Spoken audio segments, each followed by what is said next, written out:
შეგმუშალოთ ხელი ჯობია რომ აქ შევიკრიბოთ მოგძანდით ყველანი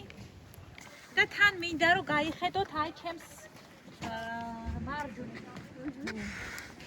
ეს არის აი ნახეთ ეხა უნიკალური იმით არის რომ ის არის ნახეთ ესე გამოიყურება აი ესე ხო ხედავთ ეს არის თავისუფალი მოხვედით ყველანი ეს არის თავისუფალი ჯვრის ტიპი და რას გულისხმობს ახლა ნახეთ რომ ეს დაინახეთ ნახეთ ის ხო გახსოვთ რომ ჩახაზული იყო აი ეს არის ასეთი გეგმა აი საკურთხეველი აი ჯვარი ხო ხედავთ გარედან ყველა გუმბათიანი ტაძრის გეგმა არის ჯვარი